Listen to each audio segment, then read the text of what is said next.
প্রযুক্তিতে এসেছেন। তবুও শেষ ব্যক্তিটি যখন প্রবেশ করবেন, তখনই স্বর্গের আনন্দ উৎসব বা পুরস্কারের কোনো ঘাটতি থাকবে না।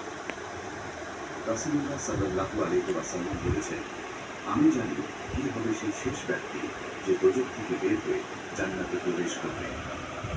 সে প্রযুক্তিকে গড়িয়ে বা হাত ও হাঁটু দিয়ে কষ্ট সহকারে বের হবে।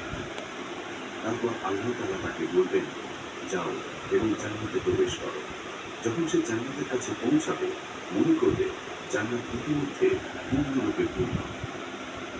সে ফিরে এসে বলবে, হে প্রভু, আমি দেখলাম জান্নাত পূর্ণ।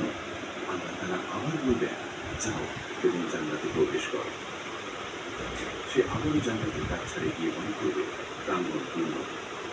ফিরে এসে বলবে, হে প্রভু, আমার কাছে মনে হচ্ছে জান্নাত ভর্তি হয়ে গেছে। তখন আল্লাহ তাআলা বলবেন, যাও এবং জান্নাতে প্রবেশ করো। তাহলে তোমার জন্য রয়েছে এমন একটি জান্নাত যা পৃথিবীর সমান এবং তার চেয়েও 10 গুণ বড়।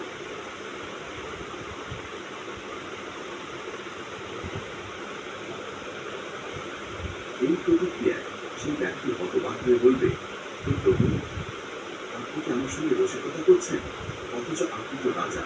বর্ণনাকারী জানালেন, সেই মুহূর্তে আমি রাসূলুল্লাহ সাল্লাল্লাহু আলাইহি ওয়াসাল্লামকে হাসতে দেখেছি।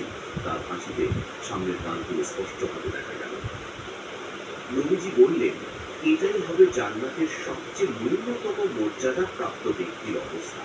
যখন ওই ব্যক্তি জান্নাতে প্রবেশ করে নিজের স্থান গ্রহণ করবে, তখন দুজন জান্নাতীয় নারী তাকে স্বাগত জানিয়ে বলবে, সমস্ত প্রশংসা আল্লাহর জন্য যে আপনাকে আমাদের কাছে দিলেন এবং আমাদের আপনার কাছে। জান্নাতের নেতৃত্বস্থানীয় ব্যক্তিরাও থাকবেন। বয়স্ক সাহাবীদের মধ্যে নেতৃত্বে থাকবে আবু বকর রাদিয়াল্লাহু ও উমর রাদিয়াল্লাহু। যুবকদের মধ্যে নাম উঠবে হাসান রাদিয়াল্লাহু ও হুসাইন রাদিয়াল্লাহু এর। এবং জান্নাতীয় নারীদের মধ্যে উচ্চ মর্যাদা প্রাপ্ত হবেন খাদিজা রাদিয়াল্লাহু, ফাতিমা রাদিয়াল্লাহু, মারিয়াম আলাইহিস সালাম ও আয়েশা রাদিয়াল্লাহু।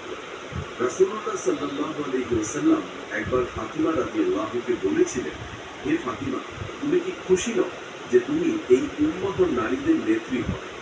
তবে সর্বোত্তম নারী হবেন মারিয়াম, যিনি একজন নবীর মা।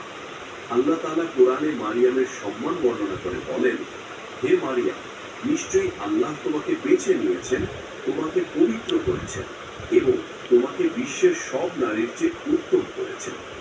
এবার আসি জান্নাতের আকার ও সৌন্দর্যের দিকে। আরবিতে জান্নাত বলতে উদ্যান বোঝায়, কিন্তু জান্নাত প্রকৃত বিস্তার ও সৌন্দর্য মানুষের বোধ ও ভাষার অতীত।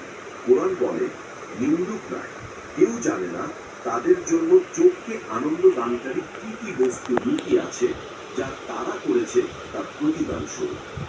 কোরআন ও হাদিস থেকে বোঝা যায় যে জান্নাত হলো আল্লাহ প্রদত্ত এক অসীম সাম্রাজ্য, পৃথিবীর তুলনায় অসংখ্য গুণ বড়। এমনকি তার একটি ক্ষুদ্র অংশ পৃথিবীর সমতুল্য বিবেচিত হতে পারে। রাসূলুল্লাহ সাল্লাল্লাহু আলাইহি ওয়াসাল্লাম বলেছেন, যখন শেষ ব্যক্তি জান্নাতে প্রবেশ করবে, সে জিজ্ঞেস করবে, হে আল্লাহ, জান্নাত তো পূর্ণ হয়ে গেছে, আমার জন্য কি কোনো স্থান আছে? আল্লাহ তাকে জবাব দেবেন, তুমি কি খুশি হবে যদি তোমাকে পৃথিবীর সর্বশ্রেষ্ঠ রাজার সমান সাম্রাজ্য দেওয়া হয়? সে বলবে, হ্যাঁ হে প্রভু। আল্লাহ তখন বলবেন, তোমাকে দেওয়া হলো পৃথিবীর সমান একটি সাম্রাজ্য, বরং তার চেয়ে 10 গুণ বেশি। এতেও শেষ না, এমন বিশালতায় খালি স্থান থাকবে যে আল্লাহ চাইলে নতুন সৃষ্টি করে সেগুলোকে পূর্ণ করাবেন। আর জান্নাতের স্তর সম্পর্কে নবীজির বর্ণনা, জান্নাত হয় 100টি স্তর রয়েছে এবং প্রতিটি স্তরের দূরত্ব আসমান ও জমিনের দূরত্বের সমতুল্য। জান্নাত ছায়াময় বৃক্ষরাজি সম্পর্কে নবী সাল্লাল্লাহু আলাইহি ওয়াসাল্লাম বলেছেন, জান্নাতে এমন একটি বৃক্ষ আছে যার ছায়ার নিচ দিয়ে একজন অশ্বারোহী 100 বছর চললেও সেই ছায়ার প্রান্তে পৌঁছাতে পারবে না। কোরআন ও হাদিসের আলোকে আমরা বুঝি জান্নাত এক অনন্ত বরকতের ঠিকানা, যেখানে এক বরকতের মাঝে আরেকটি বরকত বিরাজ করে। পৃথিবীর সবচেয়ে দরিদ্র ব্যক্তি হলেও যদি সে জান্নাতে প্রবেশ করে, আল্লাহর দান অনুগ্রহে সে এক শক্তিশালী রাজার সমান সম্মান ও আরাম ভোগ করবে। এইসব বর্ণনা আমাদের কল্পনার বাইরে। জান্নাতের বিস্তার ও সৌন্দর্য মানব যুক্তির ধারণার অতীত। এখন খুঁটিনাটি দিকগুলো জান্নাবাসীর জীবনযাত্রা ও বৈশিষ্ট্যের সারমর্ম। এক, শারীরিক বৈশিষ্ট্য। জান্নাবাসীদের মুখমণ্ডল আলোক উজ্জ্বল হবে, চোখ থাকবে বিনীত ও লজ্জাশীল, শরীরে মাথার চুল ব্যতীত আর কোনো লোম থাকবে না, না দাড়ি না গোঁফ।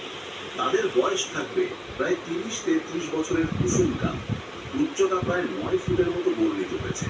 তারা সম্পূর্ণরূপে পবিত্র, লালা, নাক বাতাস বা অন্য কোনো অসুচিতা থাকবে না। তারা ঘামবে, কিন্তু সেই ঘামের গন্ধ হবে মস্ক বা অধুনা হিসাবে অতি সুন্দর সুবাসময়। জান্নাবাসীর জীবন রক্ষা, আনন্দ ও শান্তিতে ভরপুর। রোগ, বয়স, ক্লান্তি বা মৃত্যু সেখানে নেই। দুই, জান্নাহের নারীরা। জান্নাহের নারীরা অত্যন্ত লাজুক ও বিনয়শীল, তাদের দৃষ্টি নামানো থাকবে। সৌন্দর্যে তারা মুক্তি ও রত্নের চেয়েও অনন্য। নবী সাল্লাল্লাহু আলাইহি ওয়াসাল্লাম বলেছেন, যদি জান্নাহের কোনো নারী পৃথিবীর দিকে তাকায়, তার আলো পূর্ব ও পশ্চিম উভয় দিকেই ছড়িয়ে পড়বে এবং তার সুগন্ধ সমগ্র প্রান্তকে ভরিয়ে দেবে। তিন, পারিবারিক জীবন। জান্নাতে কেউ একা থাকবে না। প্রচলিত বর্ণনা অনুযায়ী প্রতিটি পুরুষের জন্য নির্ধারিত থাকবে অন্তত 2 জন স্ত্রী। এসব স্ত্রী পৃথিবীর নারীদের মধ্য থেকে নির্বাচিত হোক বা আল্লাহ নতুনভাবে সৃষ্টকৃত হোক, তাদের রূপ হবে পূর্ণ পরিমার্জিত। তারা সমবয়সী, লজ্জাশীল, ভদ্র ও অন্তরঙ্গ হবে। জান্নাবাসীরা তাদের সাথীদের সঙ্গে নদীর ধারে ছায়াযুক্ত বৃক্ষের তলে সোনার, রূপার, মুক্তার আসনে বসে আনন্দময় আলাপ আলোচনায় লিপ্ত হবে। রান্না বা পরিবেশন নিয়ে কেউ ক্লিষ্ট হবে না। অলংকার কুশলী, সুন্দর, বুদ্ধিমান ও ভদ্র সেবাদাসীরা তাদের প্রত্যাশিত জিনিস অনায়াসে পরিবেশন করবে। যদি পরিবারের সদস্যরা বিভিন্ন স্তরেতেই থাকতে হয়, আল্লাহর রহমত বশত তাদের একসঙ্গে একই স্তরে মিলিয়ে দেওয়া হবে, যাতে বাবা, মা, সন্তান, নাতি ইত্যাদি একে অপরের সান্নিধ্যে থাকতে পারে। এই ভীতি ও আনন্দ অতুলনীয় হবে। 4, খাদ্য ও পানীয়। জান্নাহে খাবারের স্বাদ ও পরিবেশ অনন্য। বর্ণিত আছে, প্রবেশের পর প্রথম খাবারের মধ্যে থাকবে মাছের যকৃৎ, পরের সময় গরুর মাংস পরিবেশিত হবে। পানীয় হিসাবে প্রসিদ্ধ সালসাবিল নামের ঝরনার জল, যার স্বাদ আদার মতো মিষ্টি ও সুমধুর। কুরআনে আঙুর, কমলা, খেজুর, বানা সহ বিভিন্ন রসকর ফলের উল্লেখ আছে। এছাড়া দুধ, মধু ও বিশুদ্ধ ঝরনা জলও থাকবে। কিছু পানীয়ের স্বাদ আদা বা ক্যাম্ফরের স্মৃতি বয়ে আনবে। খাবার পরিবেশন করা হবে সোনা, রূপার ও স্বচ্ছ স্ফটিকের থালায়। সবকিছু চিরন্তনভাবে তাজা ও সুস্বাদু থাকবে। ক্ষয় নেই, নষ্ট নেই, কোনো কষ্টকর গন্ধ বা অপ্রিয় উপাদান নেই। কোনো জান্নাবাসী কোনো ফল চাইলে সেটি নিজে ছুঁড়েই তার কাছে এসে পৌঁছায়। পাখির মাংস চাইলে তৎক্ষণাৎ প্রস্তুত হয়ে সাজানো হয়। সবই চিরস্থায়ী বরকত।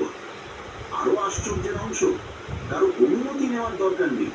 তারা স্বাধীনভাবে যে পরিমাণে ইচ্ছা তা ভোগ করবে। 5, গৃহ ও সাম্রাজ্য। প্রতি দম্পতির জন্য জান্নাতে আলাদা বিশাল সাম্রাজ্য থাকবে। প্রাসাদ ও বাড়ি সোনা, রূপা ও রুবিতে সজ্জিত হবে। এমনভাবে বর্ণিত যে জমির মাটি কেশরের মতো সুবাসময় বা কেশর সদৃশ হবে। মর্যাদার অনুযায়ী কারোর জন্য 2টি বিশাল উদ্যান থাকবে, কেউ সোনা, কেউ রূপার, যেখানে গাছ, আসবাব, পাত্র, এমনকি চিরুনি পর্যন্ত মূল্যবান ধাতুতে নির্মিত। প্রতিটি উদ্যানে থাকবে উঁচু ছাউনি বিশিষ্ট প্যাভিলিয়ন, সবুজ রেশমের কার্পেট ও মূল্যবান আসন অলংকার সহ। প্রতিটি কক্ষ এত বিস্তৃত হবে যে ছাদ প্রায় 7 মাইল উচ্চতার মতো বর্ণিত হয়েছে। জান্নাতের নদীগুলোর শাখা হলের মধ্য দিয়ে প্রবাহ করবে এবং কোণে কোণে সুগন্ধি উদ্যান থাকবে। চন্দনের মতো মনোমুগ্ধকর সুবাস ছড়িয়ে দেবে। এই নদী ছায়া ও সুগন্ধি লাগবে বাবুর লাগবে। জান্নাতবাসীরা ওটা আমার আনন্দ। 6, পোশাক ও কর্ম। জান্নাতবাসীদের পোশাক হবে রেশমের অতি